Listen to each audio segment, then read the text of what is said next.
Assalamu alaikum wa rahmatullahi wa barakatuh, brothers and sisters, and welcome to this talk on the topic of marriage and things that are related to that.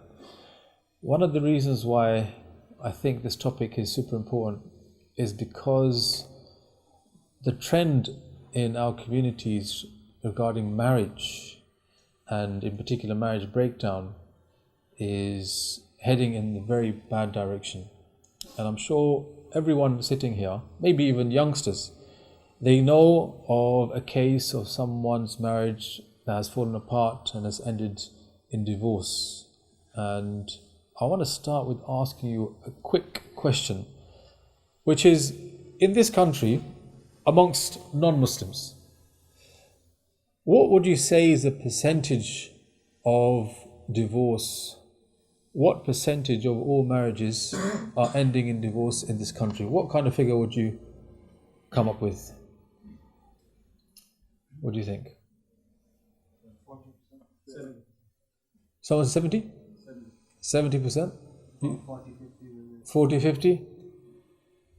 What do you think? 30%? 30%. Yes, young man at the back. That's a very specific number, mashallah. How did you pluck that one out? Right, okay. You're a statistician. I thought he's into his stats, mashallah. So according to the Office for National Statistics in 2012, they did a countrywide survey and they found that the rate of divorce back then was 42%, which means that nearly half of all marriages were ending in divorce. That figure has increased to 47% now, but it's actually made more worse, or it's made worse because the rate of marriage has declined itself. So you've got less people getting married and more people getting divorced. Yeah. And another really interesting or shocking insight into the stats regarding marriage is that the average lifespan of a marriage from those that end with divorce is around 12 and a half years. Now the reason I find that shocking is that after 12 and a half years of marriage, it's not just two people now, there's children involved. And usually divorce doesn't end well for children. It has huge effects, most of them negative effects. Also, after 12 and a half years of marriage, you're thinking, all these people that get divorced after fairly substantial amount of time, what is driving them to get divorced after they've spent so much of their life with this individual? Some questions that come into my mind when I saw these statistics. But for us as Muslims and our communities, from my time as an imam and my time working in the Islamic Council of Europe, dealing with divorce cases and marital problems, I actually think the figure for Muslims is about the same. Around about between 40 to 50% of all marriages in Muslim communities, I think they are ending in divorce, which is a huge tragedy to think about this, yes? And I'm sure if I asked you now to think of 10 people in your circle of friends, cousins, relatives on your age that got married, and then count backwards as to how many of them got divorced, I think that a lot of you will come back with a figure of 4 to 5 out of 10. Yes? Just do it in your mind right now. Think of 10 people, mental exercise, that you know got married from your generation, so your friends, and then out of the 10, think about how many got divorced. I'll give you just 30 seconds to do that in your head. Yeah?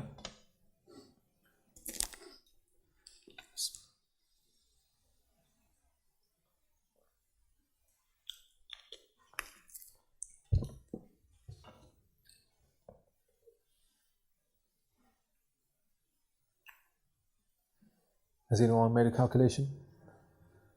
How many of you? What figure did you have? Did you come up with the figure? 3, yeah? Ashab al-Shimal. What figure did you come up with? 10 people that you know got married and how many got divorced?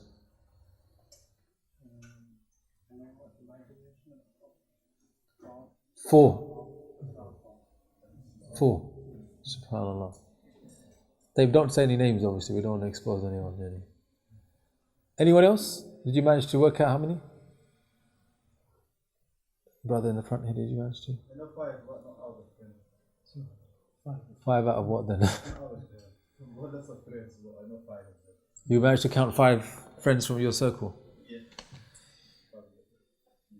Allahumma musta'an. Anybody else? Umar? Honestly, 0. MashaAllah. MashaAllah. Alhamdulillah. Alhamdulillah. Yes? 1, yeah? Okay.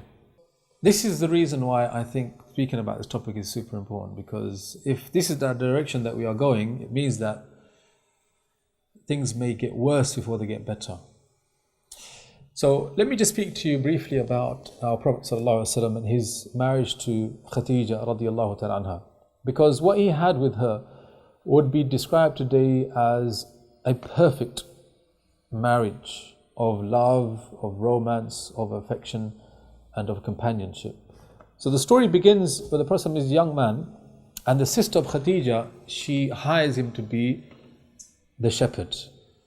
And after seeing him go about doing this job as a shepherd, she tells her sister Khadija that this young boy, or this young man, Muhammad sallallahu alaihi wasallam, I've never seen a person like this before.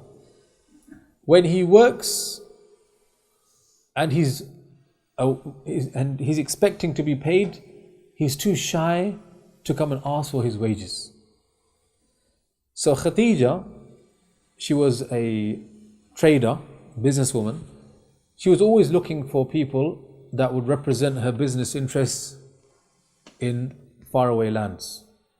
So she approached the Prophet ﷺ to be like her agent, to go to Syria and to trade on her behalf.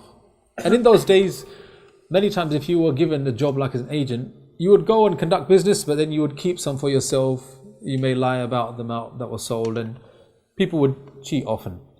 So Khadija, she sent her servant and aide Maysara along with the Prophet ﷺ, this is obviously before he's a prophet, on the first trade journey, or his first trade journey to Syria.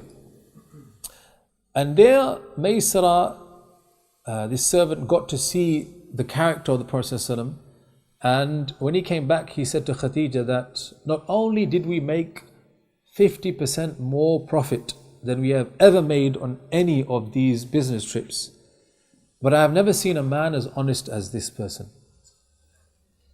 And Maysara praised and celebrated his character. And then Khadija, and there are 2 narrations about her age.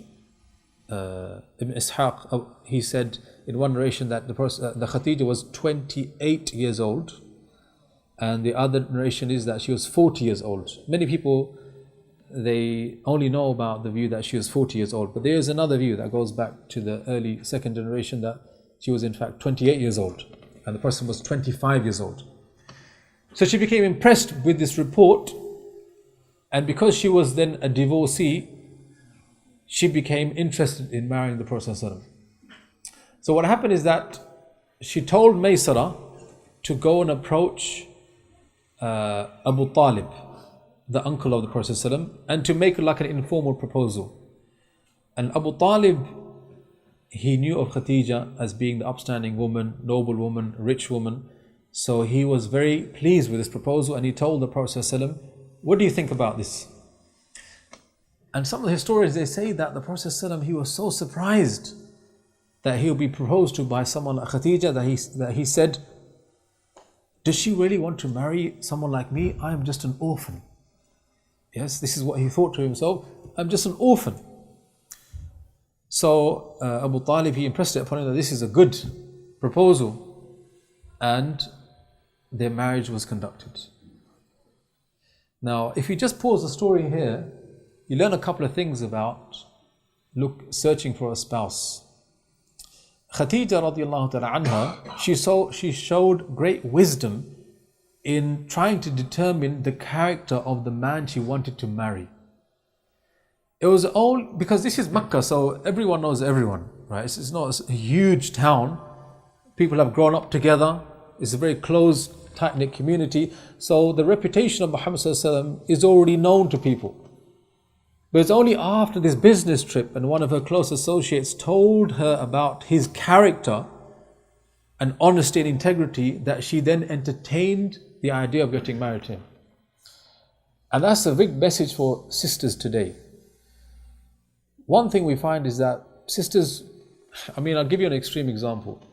Once I remember a sister, she found the fatwa line and she said, Sheikh, I want to get married to someone over Skype. Is this halal? So the Sheikh said, over Skype, where does this person live? She said, oh, he lives in France. So the Sheikh, he asked a very sneaky question. He said, tell me, what will you do after the nikah? What will he do after the nikah? She said, he will come and visit me and he will consummate the marriage. So he said, sister, don't you see something wrong here? He doesn't want to be here for the nikah, but he wants to be here for the fruits of nikah. And she's like, what do you mean? And he had to spell it out for her. He said, this person is most probably trying to take advantage of you. And you know what she said? She said, yeah, Sheikh, but he said he's on the Quran and Sunnah. He said, does this amount to, enough of an insight into this person for you to say, this is the person I want to spend the rest of my life with? That they just say that they are upon the Quran and Sunnah, whatever that means to this person. So I think the penny dropped. And she said, okay, I think I understand what you are saying. And the Shaykh said, you should get your wali involved to trying to find out who this person is. So if you learn from Khadija, she's teaching our sisters that when you want to get married to someone, there should be some level of investigation as to the character of this person. What do people say about him? What is his reputation like? Is he financially stable? Do you see? And part of the investigation is about how religious this person is as well. So anyway, the story continues that they got married and they were married for 25 years. And these were some of the best years in the life of the Prophet ﷺ. We know that he loved Khadija in a way that he never loved any of his other wives, because in these 25 years he never took a co-wife. Yes, he never had another wife alongside Khadija. But after Khadija, every other wife he had, there were co-wives as well. So for 25 years, Khadija had his undivided attention as his wife. And in those years, he became a prophet. So 15 years after their marriage, in the cave of Hira, he received revelation and he's made into a prophet. And you all know the story that when that happened, the Prophet ﷺ was shocked and disturbed by that experience, and he thought he had gone mad. And when he came home from that cave down the mountain all the way back home, which takes about 2 hours to go from the top of that mountain back to the Kaaba, he came home in a state of fright, and he said to his wife Khadija, Zammiluni, Zammiluni, cover me, cover me. And Khadija, she says that I waited until the shock had faded away, and then I asked him, what has happened? He said, Ya Khadija Mali. He said, Khadija, I don't know what's happened to me. And then he said, I think, لَقَدْ خَشِيتُ عَلَى نَفْسِي. He said, I'm scared for myself. I don't know what's happened to me. And then she said, كَلَّا وَاللَّهِ مَا يُخْزِيكَ اللَّهُ أَبَدًا. She said words to reassure him. She said, I swear by God, Allah would never humiliate a man like you. You are someone who looks after the poor, takes care of the needy, and you keep the family together. Then she took him to her cousin Waraqa, a man of scripture, and he explained that he had become a prophet, and that was Jibreel alayhi salam that had visited him. Now if you just pause there, you can see, number one, that the Prophet ﷺ, in his most difficult moments, he wanted to share them not with his best friend. He didn't want to go to any other person. He wanted to go to who? His wife. And this is the beginning of his mission as a prophet.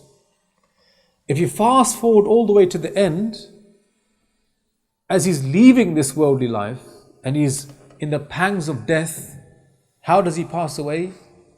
In the lap or resting on the chest of his then wife Aisha radiallahu ta'ala anha. So the beginning and ending of his mission is with a woman by his side. And not only that, Khadija, the way she reassured him, she showed great wisdom. And that teaches us another lesson about marriage, that our sisters, when they become wives, they need to be a positive influence on their husband. Just like Khadija was a positive influence on the Prophet ﷺ. She calmed him down, reassured him, and then gave him some direction. Why don't you go and speak to Waraqah? And if the Prophet ﷺ, a man who reached, the highest grade of character, he benefited from having a positive wife, what then about the rest of us? Yes? So then, if we forward the story a little bit more, we find that the year in which Khadija passed away was a 10th year of prophecy, and the whole experience of losing her was so dramatic that the year itself got dubbed Aam al-Huzn, the year of sorrow. And the companion said that the Prophet, he buried Khadija with his own hands, and he wasn't seen smiling for months on end after that, subhanallah. But he still used to speak about Khadija in later years. So there's a few narrations, I'll share them with you, and I'll end with this. Aisha radiallahu ta'ala anha, she says that when I got married to the Prophet ﷺ, he would like to celebrate the praises of Khadija. And now, in terms of time frame, there's been almost between 5 years that Khadija has passed away. And Aisha is saying that he still speaks about her. So she says, ما غرت للنبي صلى الله عليه وسلم على امرأة من نسائه ما غرت على خديجة. Listen to this. She says, I never felt jealousy towards any of his wives like I did to Khadija. And then she said, لكثرة ذكره إياها, because he would just keep talking about her. And then she says, وما رأيتها قط. She says, and I haven't even seen her. Like seeing the other wife and the way she is with your husband can make a woman jealous, no doubt. But then thinking about a woman that's not even in front of you, you've never seen her. She says, I was more jealous with her than all the other wives. And so one day she says, I started to complain a little bit. So she says that in one narration, Sahih Bukhari, she says, it's as if there's no woman in the world apart from Khadija. As if to say, can you look over here, please? She's gone, I'm here. And the Prophet, he described Khadija. He says, إِنَّهَا كَانَتْ وَكَانَتْ. He says, she was and she just was. I can't find the words to describe her to you. Subhanallah.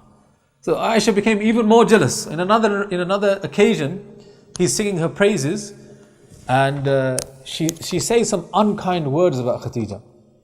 She says something along the lines of you had someone who was old and someone that had reached the end of their life. But now you have someone a lot younger. Allah has given you something better. And then she says, I saw the face of the person change color and he became angry. And he said, no, wallahi, Allah has not replaced her with someone better. He says, when I came to you people first, all of you said you're a liar. She said you're a man of truth. And she supported me like nobody else. That is how strongly he felt about her.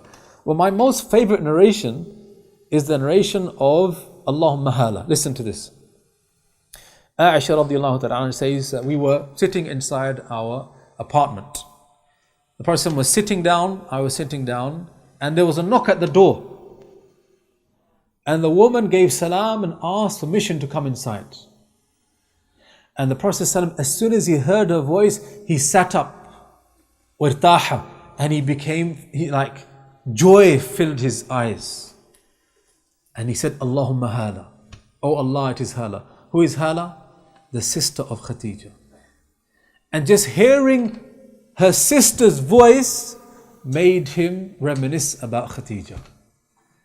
So Aisha says, I've never been so jealous in my life than I was when Hala turned up to our door and sought permission.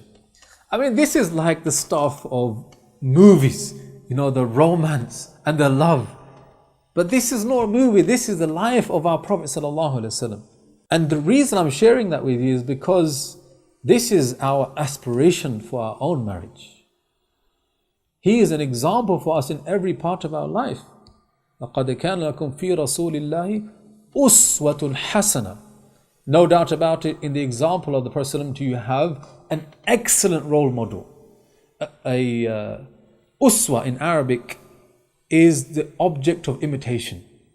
Allah said not only is he the object of imitation, but he is uswatun hasana. He is the most beautiful object for you to imitate. Not sports stars, not movie stars.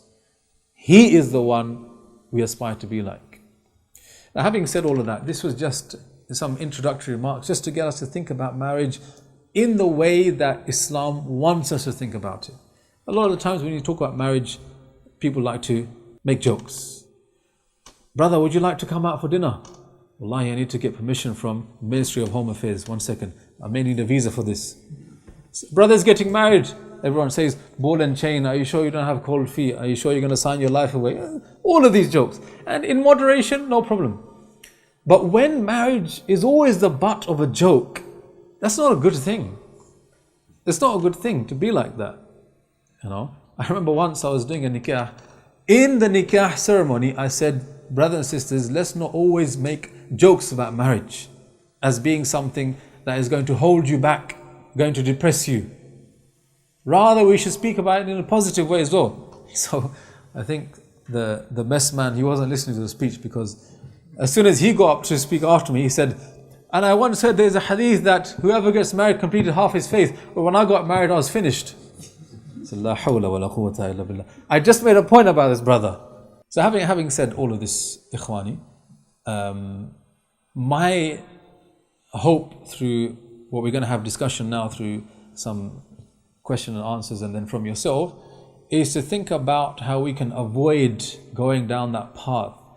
We keep hearing about friends and family ending their marriages in divorce. And the situation is crazy. I mean, I'll give you some context. Recently I met a brother. He said, my friend, he's a professional photographer.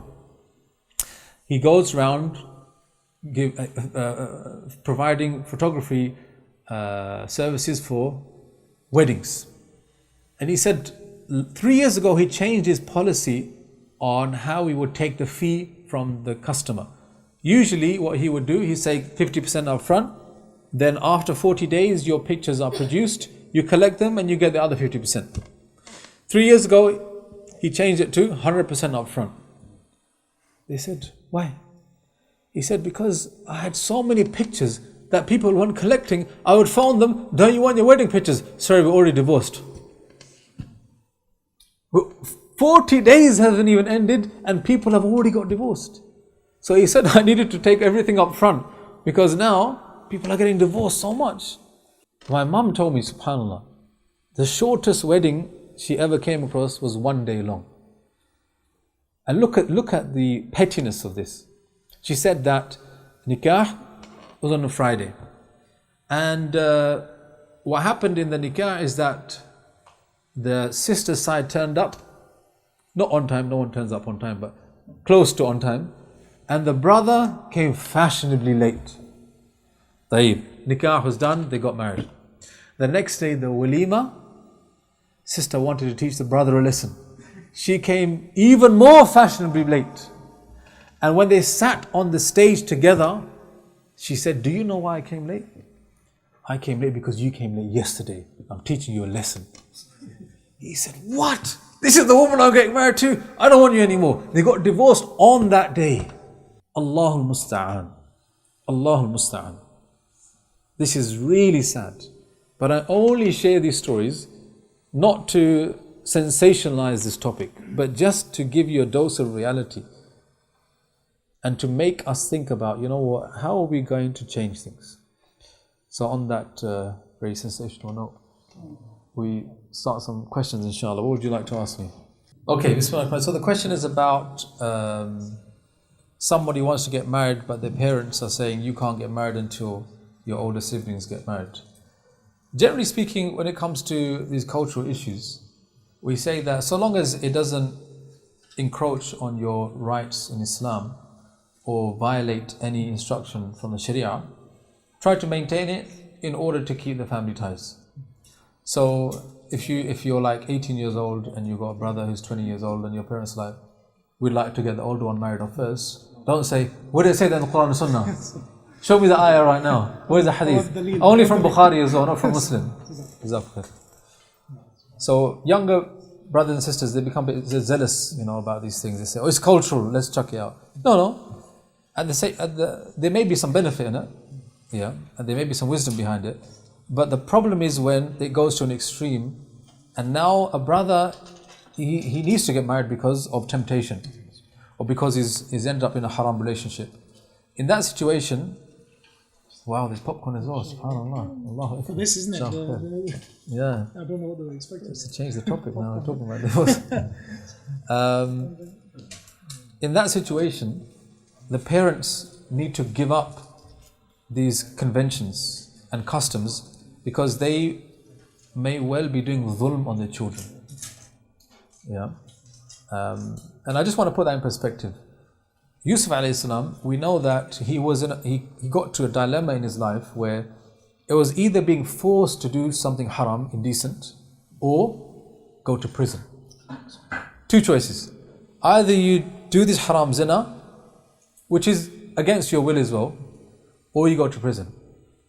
He said, Rabbi as-sijn ahabbu ilayya. He said, going to prison is more preferable to me. I'd rather go to prison and sacrifice the rest of my life than having to do zina. So if your son or daughter is telling you, look, I'm in a very dark place right now, I'm in a haram relationship, you need to get married off, I can't be waiting for my sister or brother to get married. And you say, no, we're going to stick to this because this is the way it's always been done in our family, youngest gets married last. Then you know what, a share of that haram will go on your head. Because as a father, you are in charge of getting your children married off at the right age. Okay, so this is quite a, not just an interesting question, but it's a deep question, yes. So if you have a 16-year-old son or daughter, or 18-year-old son or daughter, and they're saying to you, look, I'm in a haram relationship. And they're saying to you, look, I want to get married. Then obviously as a parent you're like, this is not what I had planned. I had planned for you to go to university, become Dr. Sab, and then get married. You're just messing up the whole program. But as a parent, you have to appreciate a number of things. Firstly, that there is nothing in Islam that says you should wait until you graduate before you get married. But there is something in Islam which is make sure your children are ready to get married, mentally, in terms of finance, etc., etc. But that's only in an ideal situation. If your son is telling you, I'm in a haram relationship, then there's no choice really for you except to make that halal. Whether or not that marriage lasts is secondary. Whether or not that marriage lasts, the primary call of duty for you there is to stop that person, your son, your daughter, living in a state of zina, which is a major sin. It's a major sin. Is it a less than ideal scenario? Of course it's a less than ideal scenario, and it's a scenario that I pray that Allah preserves and protects every single one of us here from. But you can't be like, out of pride, I'm not going to get my daughter married off when she's 18 because what are people going to say? Ultimately, what Allah thinks of us matters more than what people say. Okay, what can be done if a husband and wife both find each other boring and spend time with other family friends rather than the spouse? So, over the course of time, it becomes more of an effort to keep that spark alive in the marriage. Everyone knows this. But my point here is that it is worth the husband and wife investing time and effort to keep the spirit of that marriage alive. Not only for your own selves, but for the benefit of your children. When your children grow up in a loving, warm home, that sets them up for their own happy marriage 20 years down the line. And when they grow up in a home where there's shouting, there's screaming, there's insults, there's bitterness, there's no love, that actually affects their ability to make loving relationships later on. Because kids, they think it's because of them. Mom and dad don't love each other because of me. And that can be very traumatic for children. So my little tip for brothers and sisters is that if you're, past the 5-year mark of your marriage or further, make a habit of every 6 weeks going out together for a nice meal, spending time giving each other undivided attention. This phone, don't keep it on the table. Put it on airplane mode. Yeah, that's actually a feature, by the way. Put it on airplane mode, put it away, kids with somebody else, and it's just me and you. We're going to just talk like we used to. Leave it in the car, leave it away, leave it at home. Leave it at home, yeah. Leave it at home. On airplane mode, people get tempted. Oh, let me just check on the kids. Yeah. And then once you Funny enough, my wife said to me to ask you, is it possible to have you four as a second wife? La ilaha illallah. So I think this wasn't a question from your wife, this was a dig at you, Habibi. Yeah, this was a dig at you. And not just have a nice meal together. I want you to go one step further and have a constant ongoing conversation about each other's development and aspirations and goals in life. Like I said about Khadija radiallahu ta'ala, she was a positive force in the life of the Prophet ﷺ. And as a wife, you must appreciate you are the most influential person in your husband's life, usually. In Surah At-Tahrim, Ajib, subhanAllah, Allah says, Ya ayyuhan nabi, lima tuharrimu ma ahallallahu lak. Who knows the rest of the verse? Tabtaghi mardat azwaj. Look at this. Allah says, Prophet, why have you made something halal, haram on yourself? Trying to please your wives. So here we have the strongest, greatest human being, man, being told off because he tried to do too much for his wives. Or his wives had so much influence over him that they caused him to slip up. And he made something halal, haram on himself. Some scholars say it was a drink which had honey in it. But the point here is the verse is telling you that the Prophet ﷺ, he could be influenced by his wives. Even though he was, subhanAllah, the strongest, most intelligent person. What then about us? But this is the thing, the influence can be negative or positive. Yeah. So in this sit down, in this meal, I'm sure a lot of the wives will go home today and say, see, do you remember that part? This is 11 minutes and 33 seconds, by the way. You're going to be taking me out, inshallah.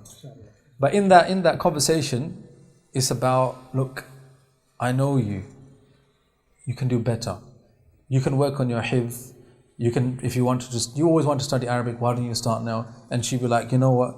I remember that you, in the beginning, you used to pray tahajjud, but I don't see you pray it anymore. Why don't you start that habit again? And these type of conversations, these are the ones that will help you in the akhirah. Yes, this is how you get a benefit from your marriage. And I think things like this, they help to, make that marriage keep its spirit and avoid descending into just becoming like a very boring and dry type of relationship.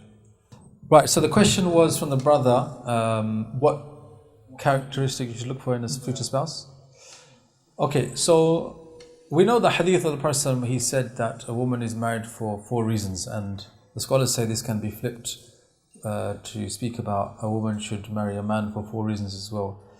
And he mentioned in them beauty, he mentioned lineage, he mentioned wealth, and then he mentioned religion, her religiosity. Firstly, the hadith is not saying skip over the first 3 and exclusively focus on the last. The hadith is saying all these things are fine, but by the way, the last one is the most important. This is the first point. The second point is that when you hear the Prophet say a person of deen, in our times, that translates to a very narrow understanding. To perhaps a brother who, mashallah, prays 5 times a day, has a long beard and wears a thobe. Yes, this person is on deen. But this is only half the picture. The other half is about how you behave with the creation of Allah. How does this brother treat his parents? How does this brother deal in business? Is he one of those mechanics, you have a flat tire, he says the gearbox is gone. Yes. All of these things, the character with people and the character with Allah was all bundled together as being a person on deen. But in our times, the character part kind of falls to one side. So when the Prophet is saying is that marry the one with good religion, it is this holistic understanding. Person who's got good character with people and good character with Allah. The only other point I would add to that is sometimes people they don't really pay attention to getting married to someone they find attractive. Yeah. And living in this very hypersexualized society that we live in, where indecency is all around us. It's on our phones, it's on the billboards, it's on the TV, it's on the internet. And we're living amongst a society that is becoming more and more promiscuous. It is so important that at home you find your spouse attractive and you are able to find satisfaction for temptations. Are you following what I'm saying? Yes? Never before has it been more important.